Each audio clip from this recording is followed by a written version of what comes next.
इसमें कोई शक नहीं है कि कोरोना की दूसरी लहर देश में तूफान बनकर आई है। इसमें भी कोई शक नहीं कि महामारी के आगे हमारे देश की स्वास्थ्य सुविधा चरमरा गई है। लेकिन इस बदहाली के जिम्मेदार वो लोग भी हैं जिन्होंने महामारी में सांसों का सौदा कर लिया। चंद पैसों की खातिर ये लोग पत्थर दिल बन गए, प्राण रक्षक दवाइयों को कई गुना दाम पर बेचने लगे। ऐसे लोगों का नेटवर्क पूरे देश में फैला हुआ है।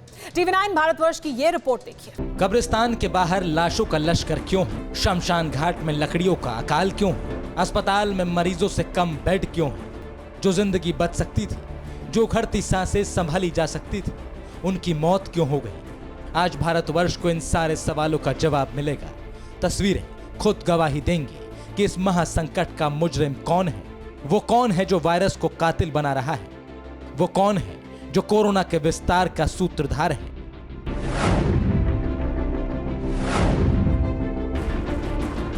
सबसे पहले देखिए दिल्ली की तस्वीर, जहां देश के कोने कोने से मरीज अपनी जान बचाने की आस में जमा होते हैं। यह है देश का सबसे नामी अस्पताल एम्स।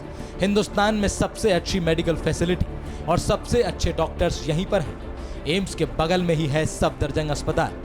ये भी देश के टॉप हॉस्पिटल्स में से एक है। इन अस्पतालों के बाहर एक नहीं, दर्जनों दवाई की दुकानें हैं, बड़ी बड़ी दुकानें। हम ये जानना चाहते थे, क्या यहाँ कोरोना वायरस के खिलाफ संजीवनी माने जाने वाली दवाइयाँ उपलब्ध हैं?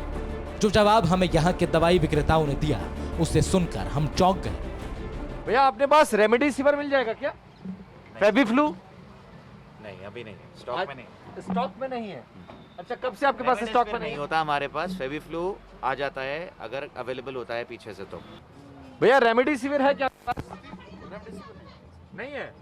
और फेविफ्लू? फेविफ्लू अभी स्टॉक नहीं आ रहा सर इसका। कब से स्टॉक में नहीं है आपके पास? 2 दिन हो गए, 2 दिन से स्टॉक नहीं है। 2 दिन से नहीं है। और रेमडेसिविर कब से नहीं है? रेमडेसिविर तो आया ही नहीं सर हमारे पास कभी।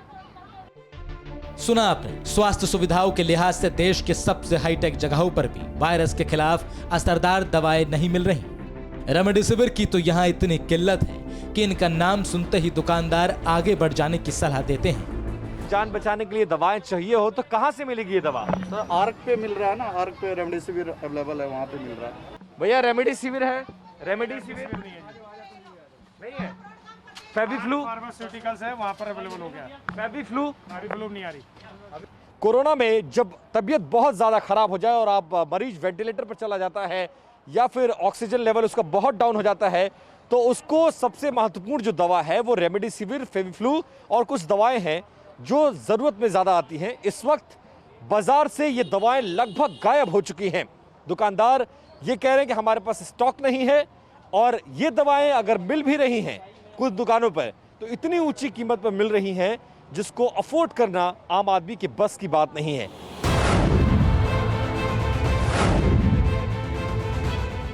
दिल्ली की हकीकत देखकर आप नहीं चौंके तो नोएडा से आई ये खबर आपको जरूर बेचैन कर देगी। जिन दवाइयों का टोटा एम्स के बाहर है, वही दवाइयां नोएडा के ब्लैक मार्केट में उपलब्ध है। बस खरीदार चाहिए जो 10 से 20 गुना दाम दे सके।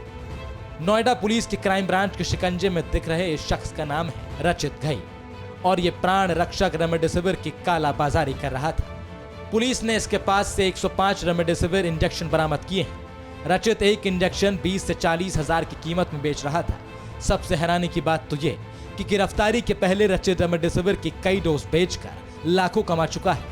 नोएडा की सेक्टर 20 थाना पुलिस और क्राइम ब्रांच ने 105 रेमडेसिविर के साथ एक आरोपी को पकड़ा है। रचित घई नाम है इस शख्स का, जो 105 रेमडेसिविर इंजेक्शन इनके पास थे जिसको ये बेच रहे थे। बताया जा रहा 20 से 40 हजार रुपए में ये इंजेक्शन इन्होंने बेचे। कहाँ से मिले थे इंजेक्शन आपको?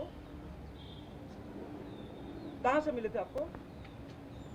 जाहिर तौर पर जो ये रचित घई हैं, बताया जा रहा है कि पंजाब से ये इंजेक्शन इन्होंने 105 इंजेक्शन लेकर के आए थे और कई सारे इंजेक्शन अभी तक ये बेच चुके हैं। पुलिस ने इनको नोएडा से गिरफ्तार किया। गत्ते की फैक्ट्री है, कहां से लेकर आए, किस तरीके से लेकर आए, ये जांच का विषय है। लेकिन जो क्राइम ब्रांच के इंस्पेक्टर शावेज खान है वो नकली कस्टमर बन करके इनके पास गए थे और बाकायदा रेमडेसिविर इंजेक्शन की खरीद फरोख्त के लिए डील की उन्होंने। और उसके बाद जब सारे सबूत सामने आ गए, उसके बाद इन्होंने रचित घई नाम के आरोपी को पकड़ा है। रचित को रंगे हाथ दबोचने के लिए पुलिस ग्राहक बनकर सेक्टर 29 के ठिकाने पर गई। पुलिस के पंटर ने रेमडेसिविर के बदले मोटी कीमत का लालच दिया। पैसा देखकर रचित फंस गया और उसने रेमडेसिविर का स्टॉक दिखाया। पूछताछ में रचित ने बताया कि उसने रेमडेसिविर का ये स्टॉक पंजाब से मंगाया था। हमारे साथ एडिशनल डीसीपी रणविजय सिंह है। सर, बड़ा कैच नोएडा के लिए, एक तरफ जहां रेमडेसिविर इंजेक्शन नहीं मिला है, ऐसे में एक आरोपी कालाबाजारी कर रहा है, क्या पूरी रिकवरी है, किस तरह से गिरफ्तार किया? देखिए, इससे बड़ा घिनौनी हरकत या इससे बड़ा हीनियस क्राइम कुछ नहीं हो सकता। हम लोगों ने एक बंदे को पकड़ा है, हमारे पास टिप ऑफ थी, हमारी सूचना थी और उसको हम लोगों ने अभी कैच किया है। उसके पोजीशन से 105 वायल्स रेमडेसिविर का बरामद हुआ है और इसमें हम लोगों ने जो पूछताछ की है उससे ऐसा लगता है कि ये एक बहुत बड़ा नेटवर्क के जरिए इसको कराया गया होगा। हम सबको अभी कर रहे हैं। बेसिकली हमारा फोकस जो मैन्युफैक्चरर है, जो सप्लायर है, उस पे है और हम लोग ये कोशिश कर रहे हैं कि उनको भी पकड़ा जाए ताकि इस तरह की हरकत पूरे देश में कहीं भी ना हो।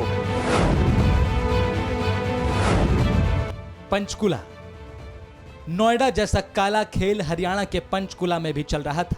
क्राइम ब्रांच ने यहां के सेक्टर 11 में एक ऐसे शख्स को गिरफ्तार किया है जिसके कंधों पर खुद मरीजों की मदद का जिम्मा था, लेकिन वो रेमडेसिविर की काला बाजारी में व्यस्त था।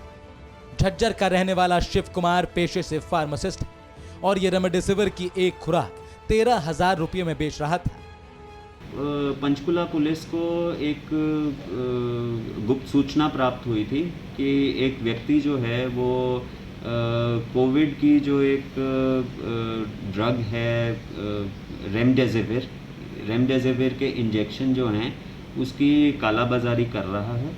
तो ये तुरंत जो इस मामले में जो हमारी क्राइम टीम है सेक्टर 26 की, वो हरकत में आई और उन्होंने जो ड्रग कंट्रोलर हैं उनसे संपर्क किया और एक हमने जॉइंट टीम इसमें गठित की और उस जॉइंट टीम के माध्यम से एक डिकॉय कस्टमर को भेजा गया और ये पाया गया कि जो रेमडेसिविर की निर्धारित कीमत सरकार द्वारा तय की गई है उससे कई गुना अधिक संख्या में ये व्यक्ति जो है उसकी कालाबाजारी कर रहा था। भोजपुर, वाराणसी से भी बुरा हाल है बिहार के भोजपुर का। यहाँ इमरजेंसी विभाग तो है लेकिन यहाँ डॉक्टर ही नहीं। बदइंतजामी की इंतहा देखिए, यहाँ फर्श पर ही इलाज हो रहा है। टीवी 9 भारतवर्ष के रिपोर्टर जब इस अस्पताल में पहुंचे तो पता चला कि रात 10 बजे से 2 बजे तक यानी कि पूरे 6 घंटे तक यहाँ डॉक्टर साहब आए ही नहीं।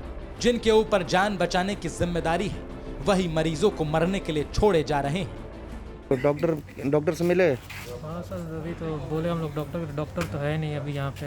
हम लोग कितने 5 घंटे से यहाँ पे वेट कर रहे हैं, अभी तक कहाँ डॉक्टर का कोई पता नहीं है। इनका मतलब ऑक्सीजन लेवल कम है, हम लोग ऑक्सीजन का ये देख रहे लोग, कुछ हो नहीं रहा है यहाँ पे। गलती किसकी है? गलती तो यहाँ के डॉक्टर की है। नहीं है डॉक्टर ही नहीं है यहाँ पे, तो कहाँ से पेशेंट देखिए, आप देख रहे हैं, आप ऐसे ही पेशेंट पड़ा हुआ है। यह अव्यवस्था, ये काला बाजारी, ये लापरवाही, इंडिया के बढ़ते कोरोना मीटर के पीछे ये भी जिम्मेदार है, ये भी कसूरवार है। इसमें कोई शक नहीं कि भविष्य में हिंदुस्तान वायरस के खिलाफ जंग जीत जाएगा तो ये देश छोड़कर भागना पड़ेगा। लेकिन उससे पहले हमें इस लड़ाई को कमजोर करने वालों से निपटना होगा। महासंकट में मुनाफा देखने वालों को पकड़ना होगा, नहीं तो ये नुकसान बढ़ा देंगे। Bureau report, TV 9 Bharatvarsh. अड़ी सोमवार से शुक्रवार शाम 6 बजे सिर्फ टीवी 9 भारतवर्ष पर।